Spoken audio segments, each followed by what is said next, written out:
Bien le bonjour tout le monde. Vous devez être au courant du film The Sound of Freedom. Tout le monde en parle. Parlez-en bien, parlez-en mal, mais parlez-en.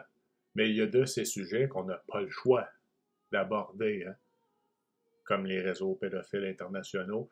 Je me dis que si ça éveille quelques personnes, puis ça va en éveiller, parce que j'en connais déjà. Ça, comment? Tu sais, ceux qui écoutent sont plugués encore sur Canal Satan, là, puis Hollywood, là, le théâtre de Satan, là. Ben ça les bouscule un peu, puis il y en a que ça a réveillé un peu, là. Mais moi, je pars d'un autre point, pas d'un autre point de vue, d'un autre endroit, pour revenir vers cette direction-là, mais aller au cœur du problème, là, qui descend très bas, là. Et on commence avec un petit livre, parce que moi, j'incite le monde à pas aller jamais au cinéma, là. Jamais donner une scène à ces personnes qui vous contrôlent mentalement, là, qui vous lobotomisent, là. Allez pas leur donner une scène. Plutôt, lisez. Informez-vous avec des vrais bons livres. Puis c'en est un très intéressant, l'évolution régressive, là. Un livre de 1942, je crois, environ, là. Je vous le résume vite fait avant de lire un passage. C'est, tu sais, le mensonge de l'évolution là, de Darwin, là, qui dit que l'homme descend du singe. Est-ce que ça se pourrait, là, on parle d'une thèse scientifique, parce qu'une thèse scientifique, il faut que tu partes de quelque part, puis tu es toujours teinté de philosophie ou de religion, à part ceux qui mentent, là. Fait que eux, bien entendu, c'est des catholiques, puis ils disent, là, nous, c'est un point de vue catholique, là. Leur point de vue, eux, c'est plutôt le contraire de l'évolution, c'est l'évolution régressive. C'est le singe serait un homme dégénéré, suite au péché originel, toute la quête, là. C'est d'essayer de s'imaginer, là, ça se pourrait-tu, là. Puis ce que j'aime beaucoup, c'est que il note toutes les théories, là, les hypothèses scientifiques, l'enseignement transformiste, les fixistes. Là, ça devient de la comédie, là, de lire les théories, puis on va en lire des petits extraits avant de commencer notre petit voyage ensemble. J'ai tenté une lecture sans lunettes et ça fut vraiment un échec flagrant. J'ai plus le choix maintenant. Là, je vais pas tout lire. Il y a Lamarck là-dedans, le darwinisme. Celle-là, j'ai comme un petit faible pour celle-là. Au contraire, là, il parle de théorie de Darwin. Au contraire, celle de Darwin, 1809-1882, obtint d'emblée un succès considérable. L'originalité des théories de Darwin réside dans l'hypothèse d'un facteur nouveau de transformation, la concurrence universelle. La lutte pour la vie produirait une sélection naturelle grâce à laquelle subsisteraient les espèces et les individus les mieux armés, les plus parfaits sous le rapport de l'harmonie de leurs organes avec milieu. Le temps qui accumule sans cesse les petites modifications accidentelles et l'hérédité qui les fixe dans la descendance sont, pour Darwin, les deux facteurs du progrès provenant de la sélection naturelle. Dans la première édition de L'origine des espèces par la voie de la sélection naturelle, 1859, Darwin admettait l'intervention de Dieu pour créer les organismes primitifs, mais entraîné par ses disciples, notamment par Huxley. Qu'est-ce qu'il vient foutre là-dedans, lui? C'est là qu'on commençait notre voyage, là. Notamment par Huxley. Il amorça la théorie de l'évolution universelle, nia l'intervention du Créateur, et écrivit un livre sur l'ascendance animale de l'homme. Cela ne devait pas l'empêcher d'être attaqué par ses mêmes disciples qui proposèrent à leur tour d'autres explications. Le mutationnisme, ça c'est une autre théorie là, burlesque. Là. On va donc aller voir qui est ce Huxley, hein? Parce que vous allez voir que cette famille, d'antan, il y a des liens jusqu'à aujourd'hui. Là. Thomas Henry Huxley. Fonction président de la Royal Society, 1883-1885. Puis lui, ça donne qu'il avait le surnom du Bulldog de Darwin. Semble-t-il qu'il avait besoin des hommes de bras pour défendre une théorie complètement loufoque, qui n'a jamais été prouvée, mais tout le monde l'a gobé, là, comme plusieurs autres choses. Et là, on commence à être lui. Mais lui, il a eu des enfants, là, et des petits-enfants. Et ainsi de suite. C'est là que le show commence, parce que lui, dans le temps, il n'y avait pas de vidéo, mais là, il y en a pour les autres. Et on va aller voir qu'est-ce qu'ils ont à dire. Hein? Personnellement, dès que j'entends le nom Royal Society, je pense à Newton, Isaac Newton, avec son son illumination d'une pomme qui tombe par la gravité, une pomme non croquée qui tombe par gravité, attirée vers le centre de la Terre. Parce que lui, c'est un Rose-Croix, hein, c'est un luciférien, Newton. Il y en avait pas mal là-dedans. Ancêtre maçon. Il y a beaucoup de cohésion de ces personnes-là. Là. On va commencer par Julian Huxley, biologiste, dans l'eugénisme avant son temps, ou créateur, cofondateur de ce mouvement qui semble avoir pris de l'ampleur. Il y a plusieurs personnes qui croient qu'il y a des tentatives de manipulation génétique en cours. Là. Des fous, mais je ferme ma gueule puis on laisse la parole à Julian. What is the bearing of the laws of heredity upon human affairs? Eugenics provides the answer, so far as this is known. Eugenics seeks to apply the known laws of heredity so as to prevent the degeneration of the race and improve its inborn qualities. There is one man in an institution and a woman with the mentality of a child. The other three are all girls and are all in an institution. How has this disastrous state of affairs come about? If we examine the pedigree of this family, we find that although the father and mother of the youngest generation are both normal, the father's brother was insane.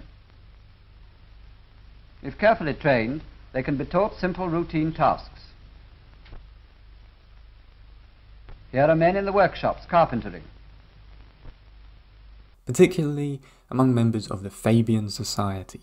Leading Fabians included Bertrand Russell, George Bernard Shaw, H.G. Wells and Aldous' brother Julian Huxley. The Huxleys came from a family of eugenicists and ardent defenders of Darwin's theory of evolution. Un grand bienfaiteur de l'humanité, l'eugénisme. Vous voyez, là, même ça me fait penser à, comment ça s'appelait, Riefenstahl, là, les films propagande nazie, c'est le même genre de look, vous trouvez pas?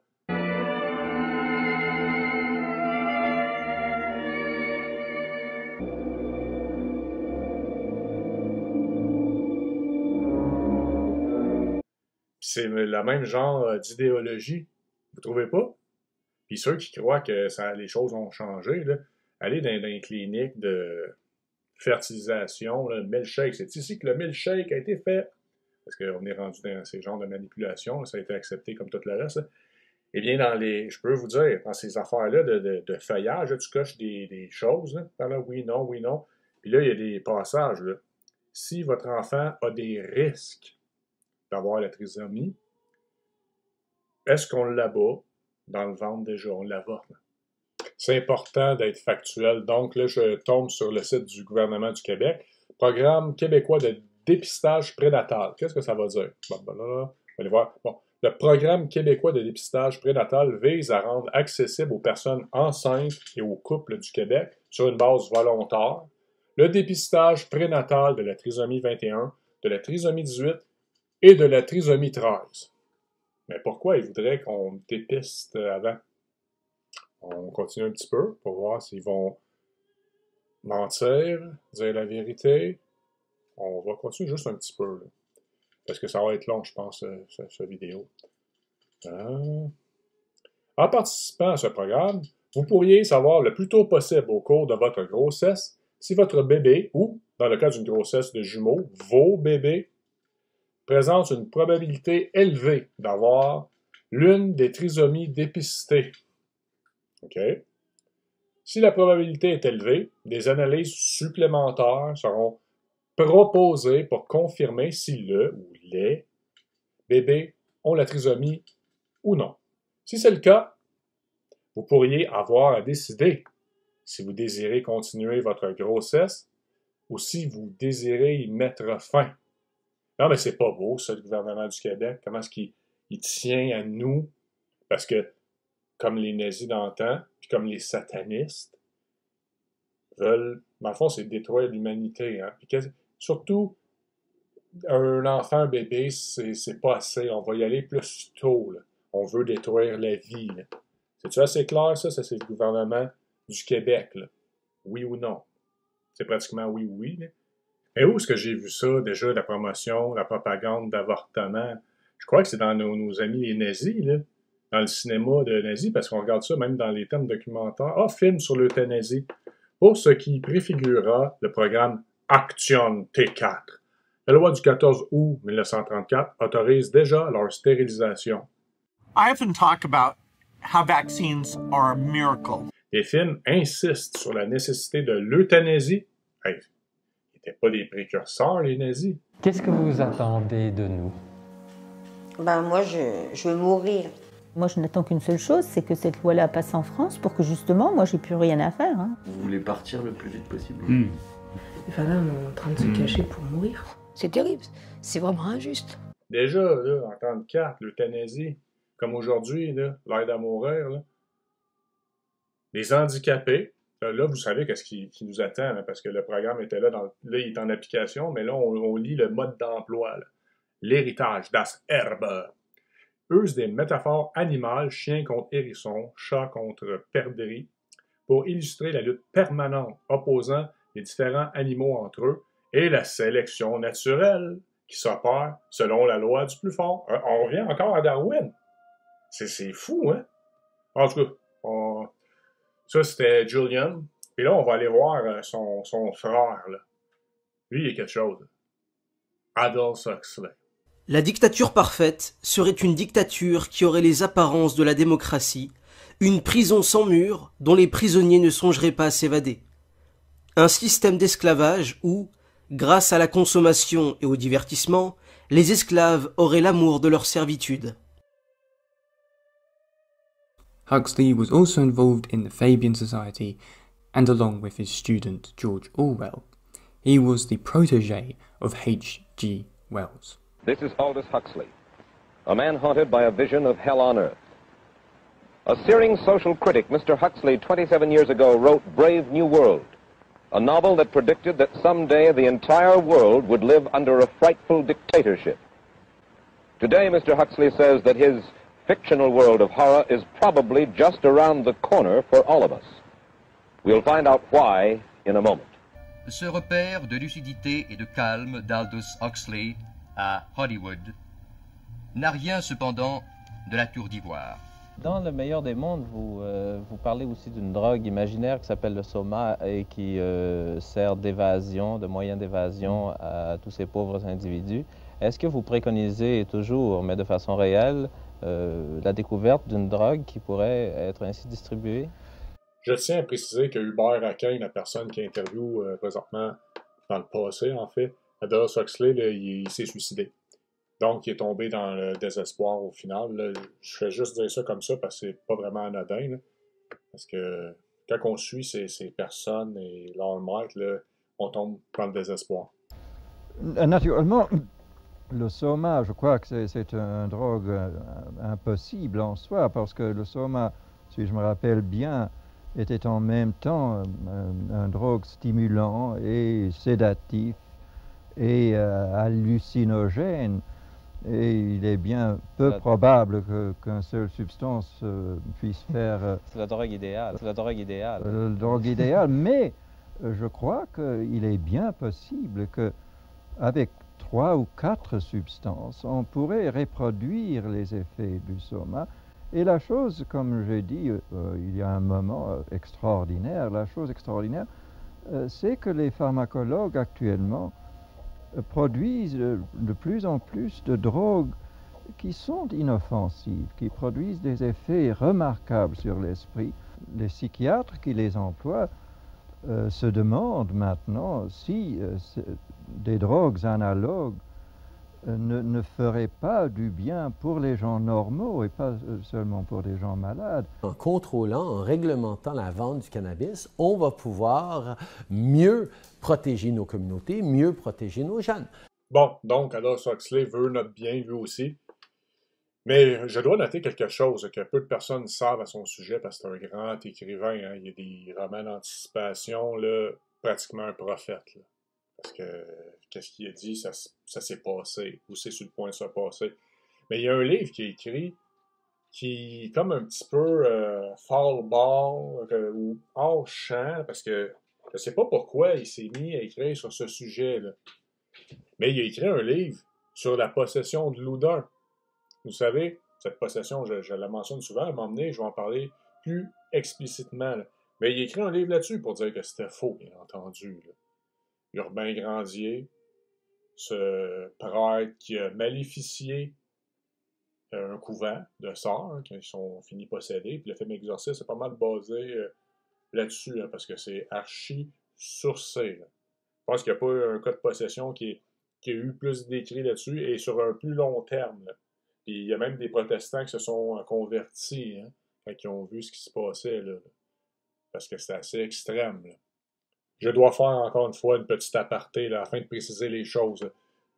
Il y a certaines personnes dans le monde qui disent que le film L'Exorciste, c'était du porn pour les catholiques. Là. Mais je viens de dire que c'est basé en grande partie sur la possession de Loudun, parce que tout ce qu'il y a dans le film, dans la possession, a eu lieu là-bas, là, y compris la scène la plus horrible. Là. Le film L'Exorciste, là, ça finit comment déjà? Le prêtre, il me semble qu'il se suicide en se pitchant par la fenêtre de fenestration. C'est comme ça que ça finit. À la sauce moderne, pour se sauver. Là, le démon entre en lui puis il se pitche par la fenêtre. Donc, il se suicide. Là. Est-ce que c'est catholique, ça, un suicide? Parce que dans la possession de Loudun, là, il y a au moins un prêtre, quoi deux, mais il faudrait que je vérifie, là, un prêtre qui a fini possédé. Là, parce que quand tu fais face au démon, c'est risqué. Hein. C'est pour ça qu'il ne faut pas que tu joues avec ces affaires-là de magnétisme, d'occultisme, puis toutes ces merdes-là. Là. Mais lui, il ne s'est pas suicidé hein, parce qu'il était catholique. Il a même raconté son histoire, très intéressant. Je vais en parler un moment donné. Puis les protestants, dans le temps, ils étaient contre, ils ont fait des écrits, puis lui, et ça, Huxley, il fait un genre de melting pot de ça, puis il a pondu son livre, là, The Devil of Loudun. Là. Ça fait partie des rarissimes livres que j'ai pas réussi à lire au complet, parce qu'à mi-chemin, ok, j'ai compris, là, ses sources sont où, là. Mais ce qui est important de noter, là, pourquoi ce eugéniste darwinien là, a pris du temps de sa vie, très occupé, pour écrire un livre pour dire que la possession de Loudun était fausse. Et pas seulement ça, là, parce que ça a été un méga succès, ce livre-là, là, parce que le hasard veut qu'en 1971, je crois, je viens de contre-vérifier parce que je viens d'avoir un toc spontané de date, parce que ça, c'est dans mes tocs, là, le Raymond des dates, là, je sais pas pourquoi, je fatigue pas sur d'autres choses, mais là-dessus, on dirait que peu importe. En 1971, en effet, c'est ça, là, ils ont fait une grosse production, là, un film pour toujours réactualiser. Il faut qu'on maintienne dans les mentalités que les possessions, ça n'existe pas dans le fond, là. Surtout pas celle de Loudun, hein, avec la victime Urbain Grandier. Il a fini sur un bûcher, lui, en passant, là. Et avec raison. Ceux qui sont curieux iront voir pourquoi. Là.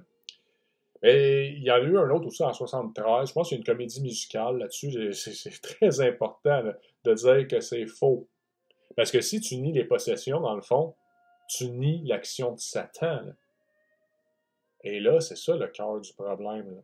Quand on revient au film de The Sound of Freedom. Parce que derrière le trafic d'enfants, parce qu'ils n'iront pas jusqu'au bout, qu'est-ce qu'il y a là? Dans les rituels et tout. On va le démontrer. Là. Mais avant tout, action! Là, on va regarder un petit extrait de Devil of Loudun, ce grand film. Hein, peu dans la même époque que le film L'Exorciste. La même grain de film, allons-nous dire. Aldous Huxley, le prophète. You've been a magician. I'd commerce with devils. You face eternal damnation. Conjecture is useless. We need a professional witch hunter. We must send for Father Barre.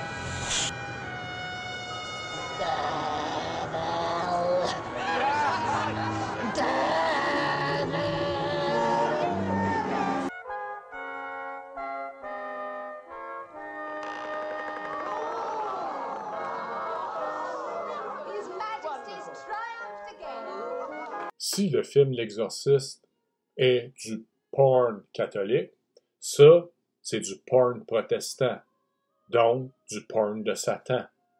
Là, on va aller écouter la comédie musicale, toujours basée sur Aldous Huxley. Là. C'est pas beau, ça? Est-ce que vous voyez l'esprit qu'il y a derrière? C'est pas assez dans votre visage? Ça devrait, tu sais, ceux qui ont des écailles dans les yeux devraient un petit peu, je sais pas, là, muer.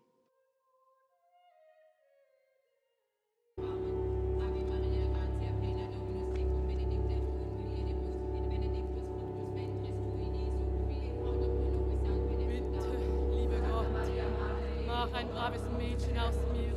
Kümmere dich meinen lieben Vater und meine Mutter und behüte meinen Hund und den Kapitän, der mich liebte und der nicht verstand, warum ich ihn damals zurücklassen musste. Oh Gott, ich würde... Est-ce que vous ressentez l'esprit derrière tout ça, là? Pour dire que c'est faux, parce que vous pouvez aller voir les films, là. Mais je commencerai par lire l'histoire version catholique, ensuite version protestante, et qu'est-ce qu'il y a derrière, pour ensuite vous faire votre propre idée, là. Mais juste avec ces extraits-là, là, parce que je vais vous avouer que hors de question que je salisse mes yeux et mon âme en écoutant ces blasphèmes-là, là. Je sais très bien l'esprit derrière tout ça. Puis c'est pour ceux qui n'ont pas d'écaille dans les yeux, c'est absolument flagrant là-dedans. Ça, c'est Aldous Huxley, là, l'eugéniste. On commence à faire une filiation. On va la faire jusqu'à aujourd'hui, la filiation. Mais c'est pas fini avec les Huxley. Ben non. Il y en a un autre, là. I wish the book was a condensation. And I cannot remember some of the faces at all. It's terrible to see these faces that... Un autre que le visage de son âme. On s'éternisera pas sur lui, parce qu'il est dans la filiation de la famille, mais on va juste montrer une de ses œuvres littéraires, afin de garder le sourire, parce que faut pas perdre son sens de l'humour. Vous allez voir, il y a une certaine constance.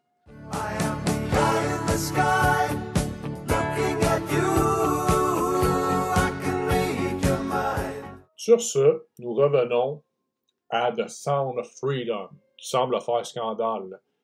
Je crois que tout le monde, tout azimut, il tire dessus, ce film. C'est mauvais. Composition contrôlée, théorie du complot. Tout le tralala, là. Et Mel Gibson qui fait la promotion, là. Le méchant Mel Gibson, le faux catholique, mauvais catholique.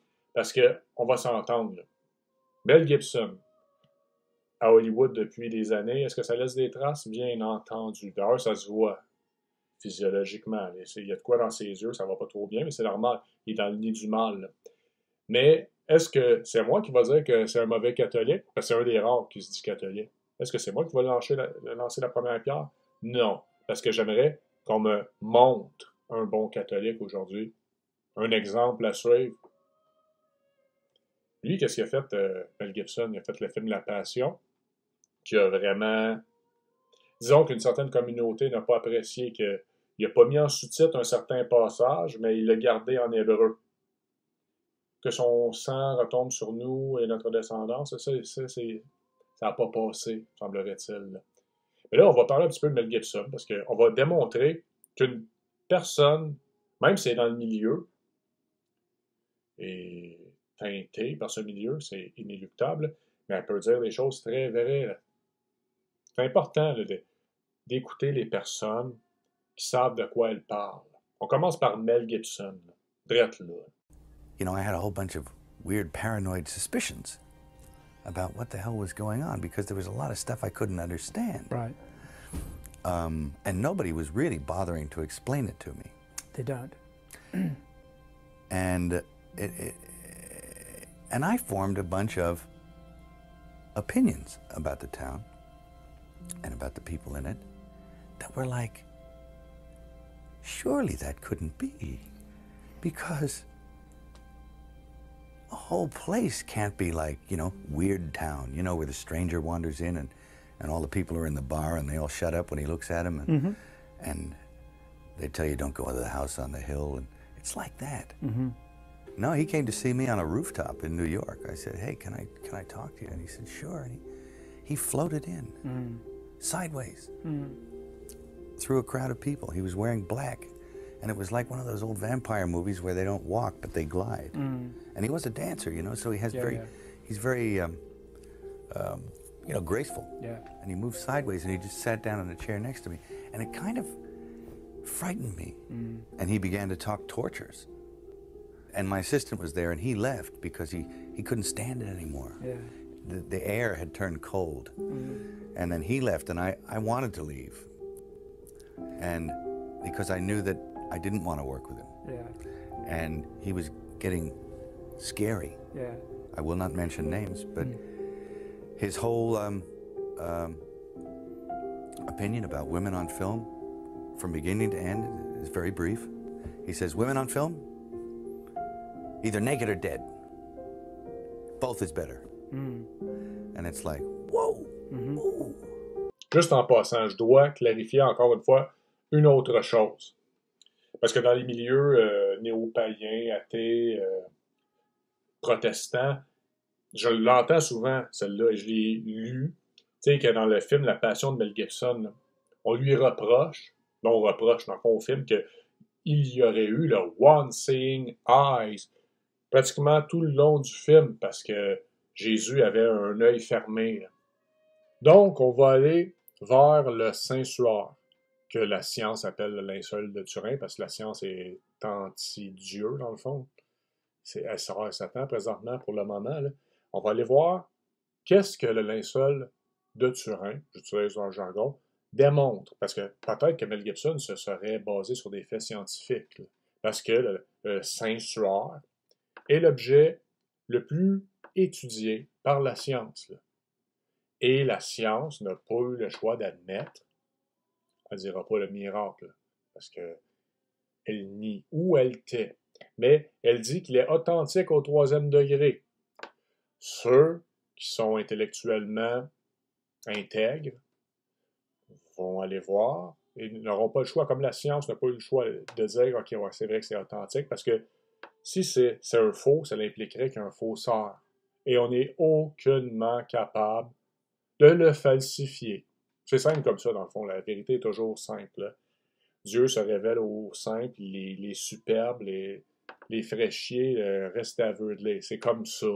Est-ce que ça se pourrait que dans le film La Passion, mais ce soit basé sur le linceul de Turin? Allons voir, une image vaut 1000 mots, et on va en rajouter ensuite.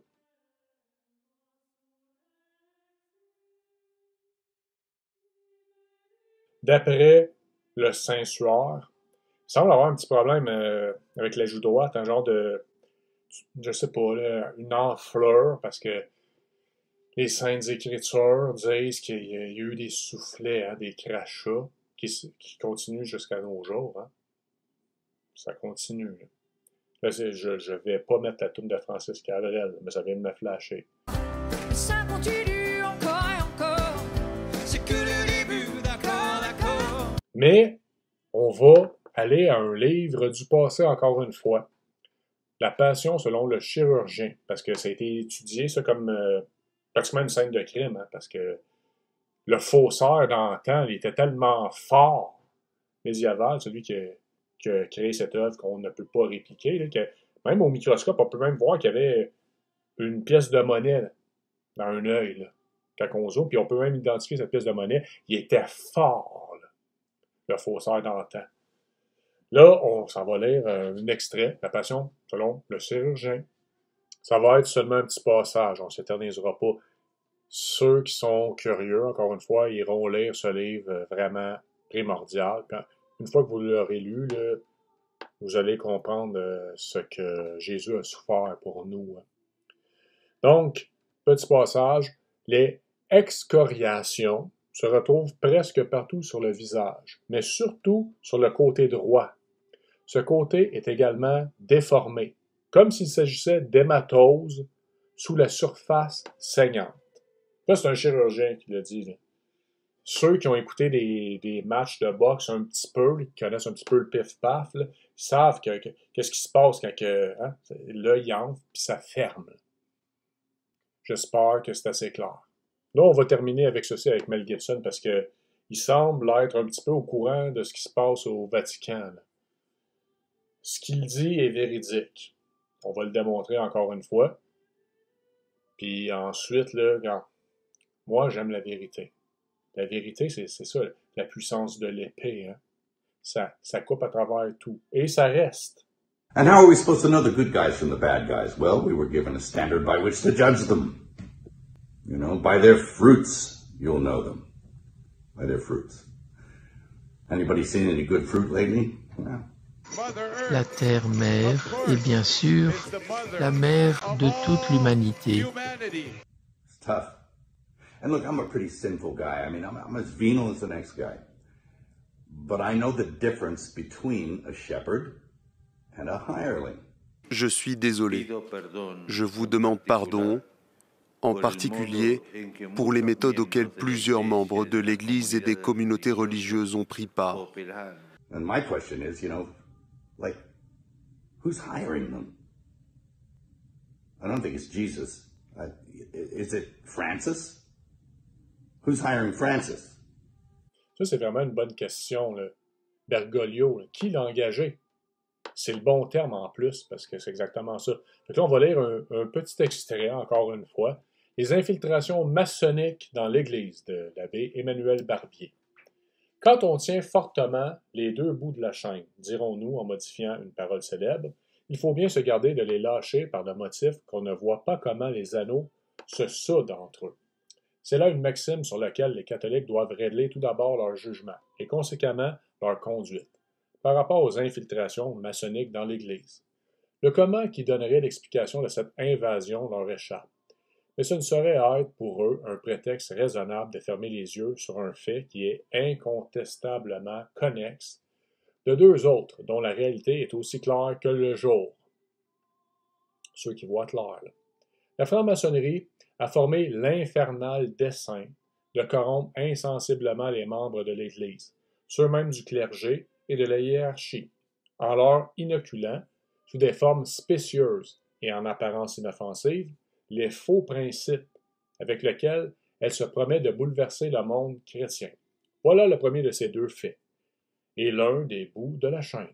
D'autre part, l'observateur, tant soit peu attentif, ne peut s'empêcher de constater que les dogmes sociaux sur lesquels nombre de catholiques et de prêtres fondent aujourd'hui la rénovation du christianisme ont une formule identique à celle de la franc-maçonnerie, à celle que la franc-maçonnerie se proposait de leur faire accepter, et que les procédés dont ils usent pour entraîner l'Église à cette transformation, sont identiquement ceux dont la franc-maçonnerie avait arrêté l'emploi. Voilà le second fait et l'autre bout de la chaîne. 1 plus 1 égale 2. Peut-être que c'est encore trop abstrait, pas assez clair pour certaines personnes. Donc, on va citer un autre livre encore une fois. Oui, je sais, c'est énervant. Ce coup-ci, ça va être The Key of This Blood de Malachi Martin, très, très au courant de ce qui se passait dans le Vatican. Les curieux iront voir parce qu'on ne peut pas aller trop en détail, parce que déjà, là, on gratte la surface et ça sent vraiment pas bon. Et lui, dans son livre, qu'est-ce qu'il écrivait, là? C'est une personne qui a lu le troisième secret de Fatima, parce que ça s'adonne qu'il parlait à peu près 12 langues, là, puis lui, il l'a lu. Là. And it's called the Third Secret, and it was sent over to the Pope, and according to the instructions that Sister Lucia got from the Blessed Virgin Mary, she says and claims. Il a été falsifié, ça on le sait, avec la sœur Lucie, la fausse. Ça, c'est un autre sujet, on n'ira pas là-dedans. Hein. On va juste lire qu'est-ce qu'il dit. Tu sais, qui a engagé Bergoglio? Pour nous donner une idée, on le cite lui-même dans son livre, plus effrayant pour Jean-Paul. Il s'était heurté, Jean-Paul, ça c'est celui qui s'est fait tuer au 33e jour, là, le pape avant Jean-Paul II, là. Il a dérangé certaines personnes dans son innocence, puis je sais pas, le 33e jour. Plus effrayant pour Jean-Paul, il s'était heurté à la présence inamovible d'une force maligne dans son propre Vatican et dans certaines chancelleries épiscopales. C'était ce que les ecclésiastiques avertis appelaient la superforce. Des rumeurs, toujours difficiles à vérifier, liaient son installation au début du règne du pape Paul VI en 1963. En effet, Paul avait sombrement fait allusion à la fumée de Satan qui est entrée dans le sanctuaire, une référence indirecte à une cérémonie d'intronisation par des satanistes au Vatican. En outre, l'incidence de la pédophilie satanique, là on revient de Sound of Freedom, hein. On reste dans la ligne, hein. on reste dans le sujet, le fil conducteur, de la pédophilie satanique, rites et pratiques étaient déjà documentés chez certains évêques et prêtres aussi dispersés que Turin, en Italie, et la Caroline du Sud, aux États-Unis. Les actes cultuels de pédophilie satanique sont considérés par les professionnels comme l'aboutissement des rites de l'archange déchu.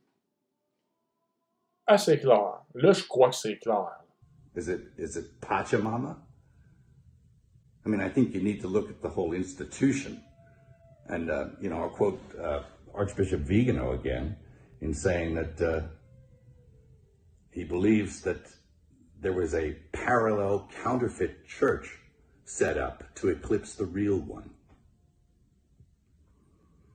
He's suggesting usurpation or an inside job. It seems that way. Et oui, c'est comme ça. Ceux qui servent bien la bête dans ce monde, dans cette étape de transition, et bien, ils ont des petits nananes comme ça. Là, ils se retrouvent dans des positions plus élevées. Puis même si on nommait le facteur spirituel là-dedans, là, juste le facteur psychopathe, juste dans la matière, c'est comme ça. Là, un psychopathe va se hisser au sommet parce qu'il va avoir poignardé le plus de personnes dans le dos. Puis à une époque où le monde est anti-chrétien, anti-catholique, eh bien, il n'y a plus de valeur chrétienne, donc c'est eux qui vont monter jusqu'en haut. C'est logique, c'est l'inversion. Là.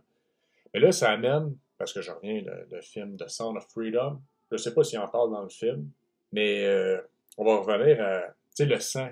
Qui aime beaucoup le sang, là? Si c'est pas Satan. Là, j'ai entendu dire des choses, là, que l'adrénochrome, c'était faux, là, c'est une autre théorie du complot. C'est le mot, l'adrénochrome. Là. On prend ça, puis on jette ça aux poubelles. Et on revient à la base. Dans les rituels sataniques, de tout temps, historiquement, est-ce que le sang a joué un rôle primordial, principal, dans le cannibalisme? Admettons là, que tu as ouvert un torse afin d'extirper le cœur et de le manger pendant qu'il palpite. Est-ce que tu ingères du sang? Je dois revenir au Saint-Suaire, encore une fois, parce que la science démontre, hors de tout doute, qu'un sang traumatisé, il y a quelque chose qui se passe quand tu es torturé, de quoi qui se passe avec le sang. Là. Puis le Saint-Suaire le démontre, puis ça vient d'un juif. Là. On l'écoute, ensuite on revient. Dernier point très frappant, il y a un témoignage qu'il faut voir de Barry Schwartz, qui est un photographe juif qui a participé aux travaux du Sturp en 1978. C'est un juif qui a suivi l'étude du linceul avec toute l'équipe et qui était passionné par tout ça. Mais il avait un point qui le gênait un peu, c'était que le sang sur le linceul était rouge. Et il dit, mais c'est pas possible, le sang, au bout de quelques heures, et en quelques années encore plus, il devient noir. Et finalement, un jour, on lui a appris que quand un corps est soumis à un stress intense pendant plusieurs heures, il émet de la bilirubine. La bilirubine qui est générée par le corps va fixer le sang dans le rouge. Donc, la science nous démontre que lorsqu'on torture une personne, la propriété du sang, il y a quelque chose de physiquement qui change. Là, parce qu'on vient de voir, ça devrait être noir, ça demeure rouge. Sachant que Satan adore le sang, maintenant, on pourrait extrapoler, toujours en restant en lien avec le trafic d'enfants, parce qu'on sait que Aleister Crowley, comment le qualifier? Je ne pourrais pas dire homosexuel, parce que il était aux animaux puis à tout, là. Mais lui, il cite dans un de ses livres que pour créer la magie la plus puissante, il faut que tu tortures puis tu violes un enfant. Ça reste toujours dans la même ligne. Là.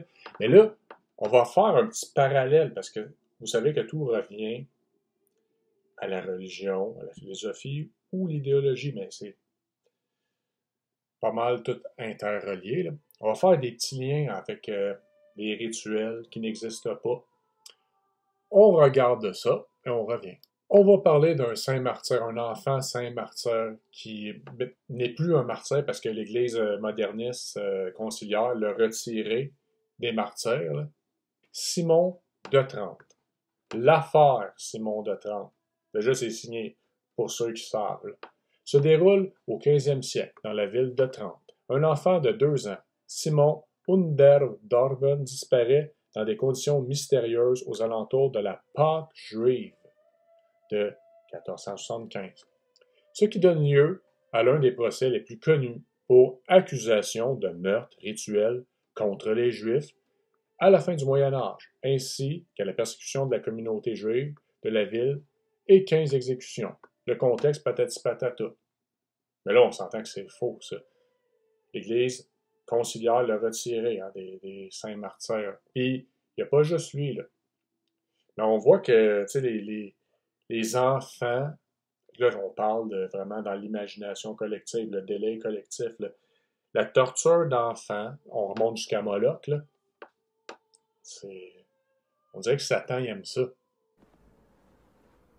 C'est quoi ce truc? À côté de ça, même la plus pure mescaline, tu la prends pour de la limonade. Oui, parce qu'il va repérer d'où tu appelles et t'incasser. On va s'installer au Tropicana tout de suite.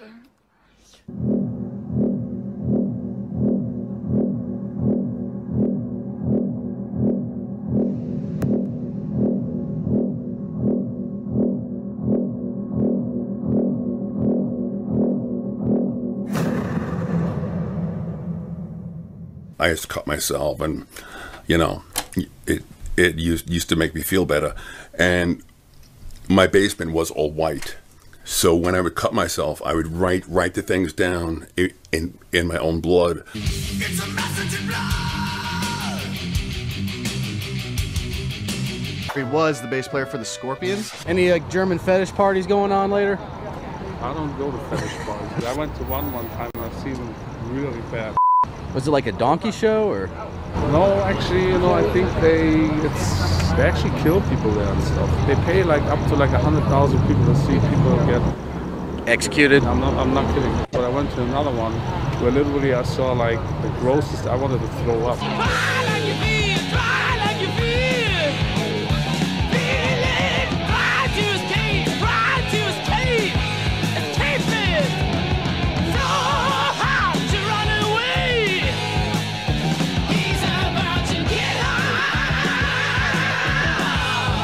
It's hard to find a definition of what a black mass is. En effet, c'est difficile de qualifier, de décrire ce qu'est une messe noire. Donc, on va se fier à ceux qui en ont sûrement pratiqué. Eliphas Lévy écrit un livre, Le dogme et rituel de la haute magie. On va donc lire un extrait d'Eliphas Lévy, celui qui a inventé, ben pas inventé, il a remis à jour le Baphomet, là, le dessin que tout le monde connaît, là, que le franc-maçon nous dit que c'est le symbole de la sagesse. Tu veux que je te dise qu'est-ce que ça veut dire?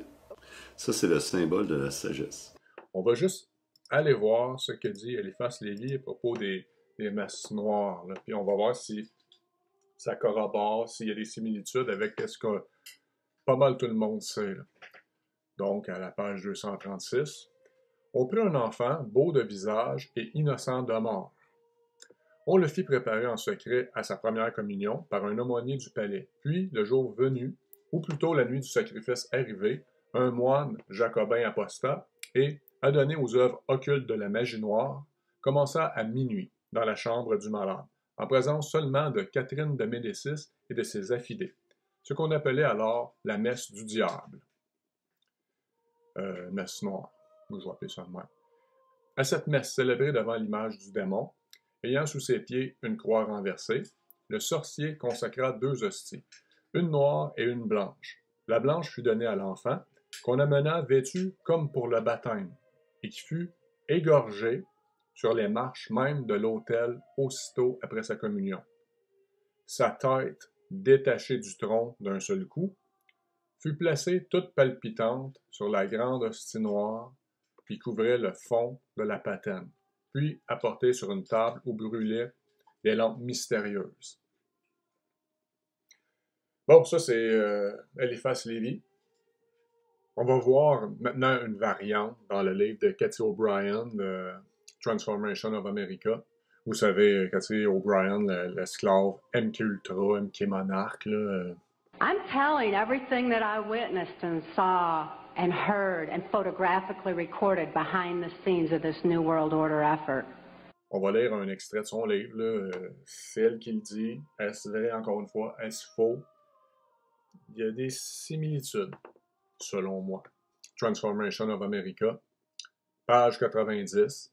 Le père Don a rejoint Wandariacht dans un rituel qui m'a baigné dans le sang d'un agneau abattu. Et par la suite, à travers ce traumatisme sanguin hideux, a verrouillé leur perception déclarée et une base pour la programmation du contrôle mental au plus profond de mon esprit. Cette base de programmation était ancrée dans le vœu de silence que les moines jésuites prennent non seulement pour garder des secrets, mais pour qu'ils puissent calmer leur esprit et entendre leurs conseils intérieurs. Certains que le rite du « to remain silent » qu'il avait exécuté assurerait que je garde leurs secrets, Père Don et Guy Wandariag m'ont soumis à leur perversion pédophile. Les deux ont plaisanté en disant que j'étais devenu un bon catholique. Toujours la même cible. À noter que, bien entendu, les jésuites sont infiltrés, tout comme l'Église présentement. Là.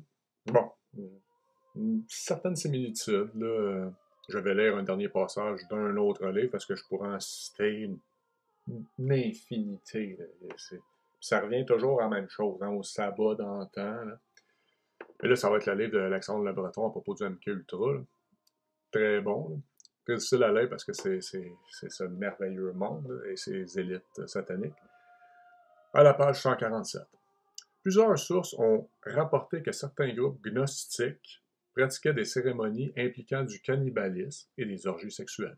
Cette semaine d'enquête, la chasse à l'homme d'un groupe d'internautes qui traquait Magnota depuis 1 an et demi et essayait de le localiser. D'après leur description, certaines de ces cérémonies sont clairement classées dans la catégorie des messes noires et des abus rituels sataniques. La plus choquante des pratiques gnostiques rapportée est certainement celle d'Epiphanius. Un moine aurait été témoin de rituels orgiaques pratiqués par un groupe gnostique nommé les Fibionites ou Barbossiens. L'évêque Épiphane de Salamine a écrit dans son Panarion Adversus Aereses contre les hérésies que la secte ophite des Fibionites pratiquait l'avortement et que le fœtus démembré, enrobé de miel et d'épices, était dévoré par le groupe comme une sorte d'eucharistie. Ces cérémonies orgiaques sont liées avec la vision que les Fibionites ont du cosmos et de la façon de s'en libérer. La différence peut-être entre l'astrophysicien et l'astronomie, la cosmologie. Alors la différence, on peut même la dater, c'est que dans le passé, c'est-à-dire environ avant 1600, l'astronomie, ça consistait à regarder les étoiles, leurs mouvements, comprendre les mouvements des planètes et tout ça. Et autour de 1600, grâce à Galilée et à Newton, on a compris que l'astronomie, ce n'est pas simplement regarder les étoiles. Voilà, et on a coutume de dire que nous sommes des poussières d'étoiles. Voilà, c'est ça qu'on commençait à comprendre. Ces années-là, 1920, c'est le début de la physique nucléaire, où on comprend qu'on peut transformer un atome en un autre. Le vieux rêve des astrologues qui était de transformer du plomb en or. Eh bien, maintenant, on peut transformer à peu près tous les atomes les uns dans les autres, oui, de l'alchimie. Il y a un commencement.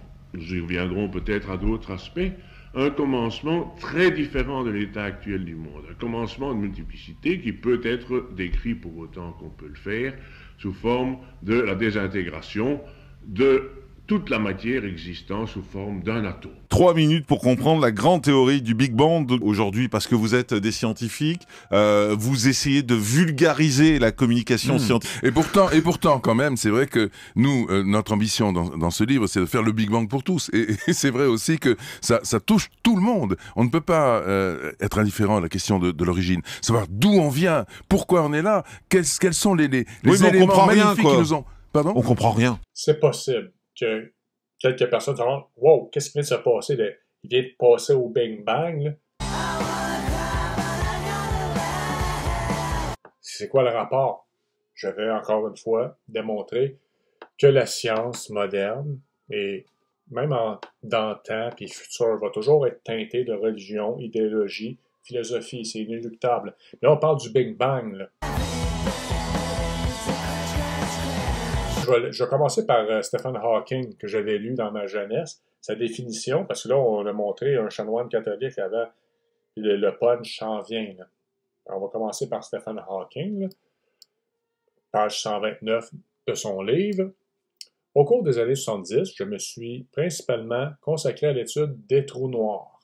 Mais en 1981, mon intérêt pour l'origine et le destin de l'univers, les mots ne sont pas anodins, hein, fut réveillé au cours d'une conférence sur la cosmologie organisée au Vatican par les Jésuites.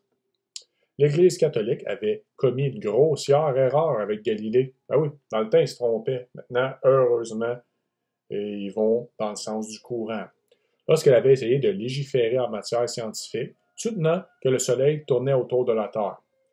Ça, c'est une tartufferie, qu'à un moment donné, je vais en parler de ça, cette joke-là de Galilée, là. Un proche de Giordano Bruno, un alchimiste. Là. Mais tout est lié, hein? Il y a une filiation. Là. On continue. Des siècles plus tard, elle avait donc décidé d'inviter un certain nombre d'experts pour discuter de la cosmologie. Là, c'est récent. Là. Hawking, c'est récent. C'est déjà Vatican II. Là.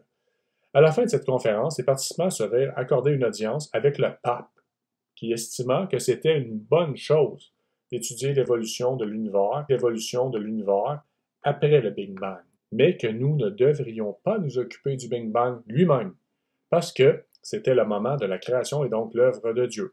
Je fus enchanté alors qu'il ne connut pas le thème de Laïus, que j'avais prononcé pendant les travaux de la conférence. La possibilité que l'espace-temps soit fini mais sans bord, ce qui signifiait qu'il n'avait nul commencement, nul moment de création. Je n'avais pas envie de partager le destin de Galilée, le pauvre Galilée d'antan. On va en parler un jour. Donc, Stephen Hawking était logique, intègre dans les principes. Quand on va au bout de la théorie du Big Bang, parce que c'est du matérialisme semi-caché, parce que, oui, la théorie du Big Bang ne nie pas la possibilité d'un acte créateur de Dieu, mais il ne l'implicite pas. Là, on tombe dans le flou. Là. D'où une chose assez surprenante.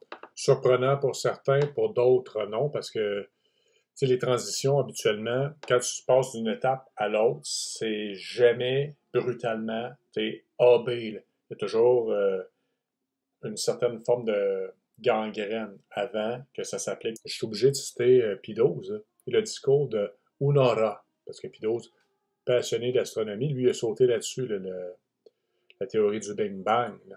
Il s'est rétracté un petit peu ensuite, là, mais en 1936, Georges Lemaître, celui qu'on a montré avant, est nommé membre de l'Académie pontificale des sciences, dont la mission est d'assurer, dans une certaine indépendance, le progrès et la recherche dans les domaines scientifiques. Le 22 novembre 1951, Pie XII prononce devant l'Académie pontificale le discours Unora. L'encyclique Humanus Generis, publiée l'année précédente, avait été mal reçue par les milieux scientifiques, qui voyaient en elle une entrave au progrès scientifique. Passionné d'astronomie, Pie XII voulait témoigner de l'importance de la science. Toutefois, son discours prit des accents concordistes. Mais c'est quoi le concordisme? Il faut connaître l'origine des mots. Là, c'est là que ces concepts, je reviens au début, l'évolution régressive. Et là, ils disent ça en conclusion, eux. Saint Jérôme déclarait déjà « Bien les affirmations de l'Écriture qui paraissent incroyables ne laissent pas d'être vraies. » Lorsque, là, je travaille mes yeux, croyez-moi, là. Lorsque ces affirmations incroyables sont incompatibles avec des théories scientifiques modernes, on peut prendre 3 attitudes. 1. L'attitude concordiste, qui consiste à essayer de montrer qu'il n'y a pas, en réalité, contradiction, et cela en tortuant, s'il le faut, le texte pour les besoins de la cause. Il y a d'autres points, là, mais les curieux iront lire. C'est ça le concordisme. Dans son livre intitulé « The Gnostic », Jacques Lacarrière affirme que la violation de la morale sexuelle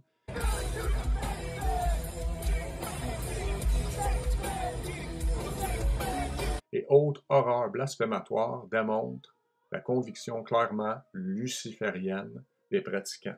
If you don't get this right now, I swear to Lucifer, I'm gonna, I get a little bit mad.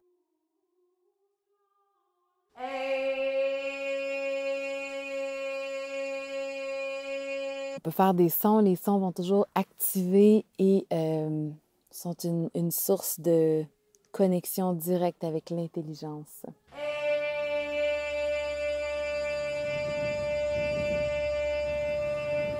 C'est comme une alcôve qu'on a créée pour communier avec les royaumes souterrains. On peut faire brûler une offrande, ça peut être une lettre, un symbole. Et bien sûr, on prend le temps de remercier les intelligences actives. On pourrait dire le père et le fils ou la fille et la mère. Le fameux féminisme. On le voit partout, on l'entend partout. Hein, ça, c'est contamination totale et globale. Le féminisme qui lutte contre la femme et contre la famille. I met Rockefeller through a female attorney I knew who called me up one day and said, one of the Rockefellers would like to meet you. I had made a video called Mad as Hell, and he'd seen the video and wanted to meet me.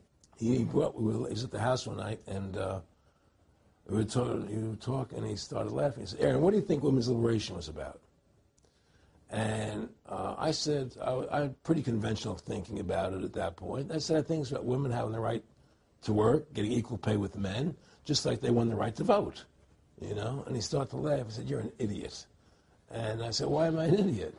He said, let me tell you what that was about. We, the Rockefellers, funded that. We funded Women's Lib, you know? And we're the ones who got all over the newspapers and television, the Rockefeller Foundation. He says, and you want to know why? He says, there were two primary reasons. And they were, one reason was we couldn't tax half the population before Women's Lib. And the second reason was, now we get the kids in school at an early age. We can indoctrinate the kids how to think. Ce qui est le plus extraordinaire dans cette affaire-là, c'est que la théorie du genre, c'est un fantasme, c'est un épouvantail. Donc, les professeurs vont recevoir une très courte formation. Ouais. Donc, c'est un petit briefing de quelques heures pour leur dire, voici votre liste de contenus, puis voilà. Qu'est-ce qui est prioritaire pour changer les mentalités et surtout les comportements? Les enfants sont, paraît-il, sexuels dès leur plus jeune âge. On le sait par Kinsey, qui était un pédocriminel. Savez-vous comment est mort Kinsey? Il paraît qu'il est mort d'une crise cardiaque. En réalité, il s'infligeait à lui-même, des sévices abominables, et on a retrouvé à sa mort qu'il s'était arraché les testicules. It breaks up the family. The kids start looking at the state as the family, as the school, as the officials, as their family, not as the parents teaching them. We, as children, spoke from here at Windsor to children who had been evacuated from their homes and sent away for their own safety.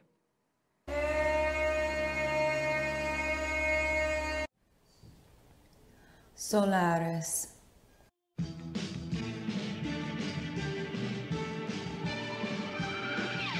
Oh, good Lord. Certains gnostiques associent Lucifer à Prométhéeus.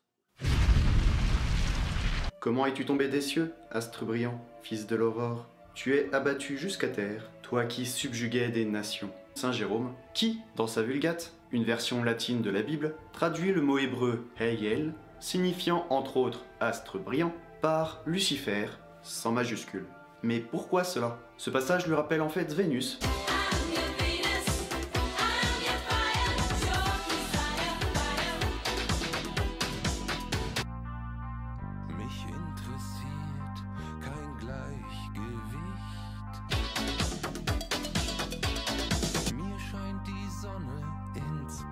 Vénus, qui est appelée l'astre du matin. Dans la mythologie grecque, nous trouvons deux personnifications de Vénus, deux frères. Eosphoros, porteur de la lumière de l'aurore, et Hespéros, porteur de la lumière du soir. Mais je peux vous garantir que le monde qui est en train de se dévoiler... On ira ensemble vers ce nouvel ordre mondial. Et personne, je dis bien, personne ne pourra s'y opposer. Le nouveau monde, ça va être un monde de subtil. Bon, Là, on retourne à nos artistes d'aujourd'hui qui sont aucunement sataniques. Black Mass is. It's been described as everything from a lurid book written for witch hunters, to a parody of a Catholic church service, to a satanic ritual designed to ridicule Christianity. But for Anna Januszkiewicz, the definition of Black Mass is clear. It's performance art. C'est de l'art, man! It is to show that all of it is performance art. And we put together this very pretty, interesting little service. Or another show involving the ritual of a circle casting. Every time I tell people I'm putting on a black mass, they either don't know what it is or they know what it is, and they jokingly will ask me if I'm going to sacrifice a virgin or kittens or babies or have an orgy at the end. Faut voir le positif où il se situe. Elle vient de le dire, là. Quand elle fait une messe noire, le monde lui pose la question, est-ce que tu vas tuer un chat, des animaux, torture animale, est-ce que tu vas tuer un bébé, faire une orgie sexuelle comme Jacob Frank dans le temps, puis les manichéens, puis tous ces hérétiques-là du passé. C'est quand même réconfortant, je crois, en guillemets, très grand, de constater que le monde sont très au courant de ce qui se passe dans des messes noires. Sauf que, ensuite, ils croient que c'est des fables, alors que c'est très réel. C'est-à-dire que quand on comprend ce que c'est que le nouvel ordre mondial, c'est en fait ce qu'on peut appeler Satan. C'est-à-dire qu'il y a tout. Il y a le viol, la pédophilie, la torture, la manipulation mentale, le trafic de drogue, l'argent sale. Le grand public ne peut pas penser que les élites mondiales fonctionnent comme ça et que le monde peut fonctionner comme ça. Donc ils refusent de l'admettre quelque part. Il y a des soupapes de sécurité dans le cerveau. Moi, je les appelle les niards en série.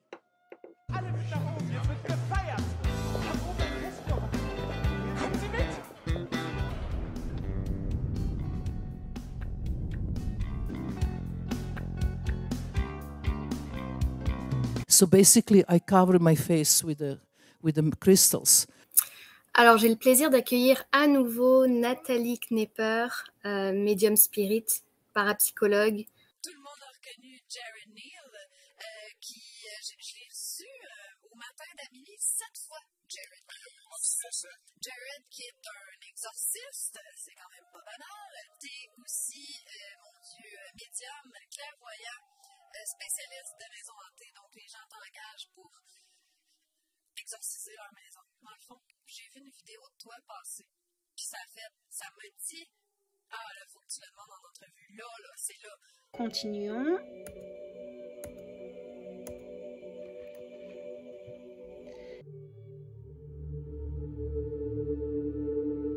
So I see the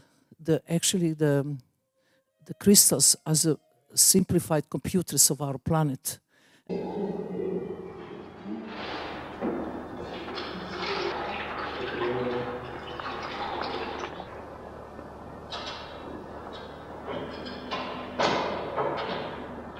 Ça, pour ceux qui se demandent, c'est une bonne séance de spirit cooking. C'est de la sorcellerie pas moderne parce qu'il n'y a rien qui a changé avec le temps. Là. Mais il y a une chose que tu ne veux pas savoir avec le spirit cooking. C'est comme les saucisses. Là. Tu ne veux pas savoir ce qu'il y a dedans. Là. Tu ne veux pas savoir. Mais ça se donne que, malheureusement, je le sais. Pour faire court, sans dire les mots, c'est un petit peu comme dans les produits cosmétiques. Les parfums et compagnie. Là.